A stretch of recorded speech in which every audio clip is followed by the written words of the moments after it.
नाज़रीन, इमरान खान साहब के हवाले से एक और खबर बड़ी इंपॉर्टेंट है। इमरान खान साहब ने जो सहाफ़ी थे एजाज साहब, जेल में उनसे मदद की है। इमरान खान साहब ने कहा कि मैं मीडिया की मुश्किलात से वाकिफ हूँ, मीडिया मजबूर है, ये मैं आपकी मजबूरी समझता हूँ। मैं मीडिया वर्कर और रिपोर्टर के बिल्कुल खिलाफ नहीं हूँ। अगर उस दिन आपको मेरी बात से दुख पहुंचा तो मैं मादरत खाऊं। इमरान खान ने सहाफ़ियों की गुफ्तगू में सहाफ़ी इजाज़ अहमद से मादरत कर, अंदाजा करेगा। फील्ड मार्शल से माफी नहीं मांगता, आर्मी चीफ से माफी नहीं मांगता, एक सहाफ़ी से बिल्कुल आम आदमी किराए के मकान में रहता है उससे माफी मांग लेता। ये है इमरान खान। मेरे दिल को बड़ा सुकून मिला था जिस दिन मैंने बांग बरोड़ से चौक में हाथ जोड़ के माफी मांगी थी।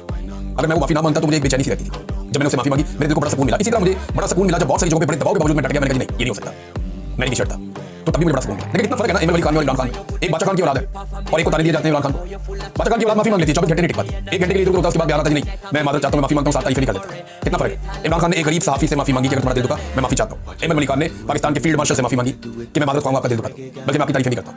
बहुत फर्क है, बहुत ज्यादा फर्क है। बल्कि जो नया वज़ीर आ रहा है खैबर पख्तूनख्वा का, इसने उसका नाम माफी अली खान रख दिया है। एम अली खान का जनाब इसने माफी मांगी है। देखिए माफी मांगना अच्छी बात है, इससे आदमी छोटा नहीं हो जाता, लेकिन माफी वहां मांगनी चाहिए जब मांगनी चाहिए। कई जगहों पे आपने डट जाना होता है और जब आपने बड़े बड़े दावे किए हो तो फिर आपके लिए बड़ा मसला भी बन जाता है।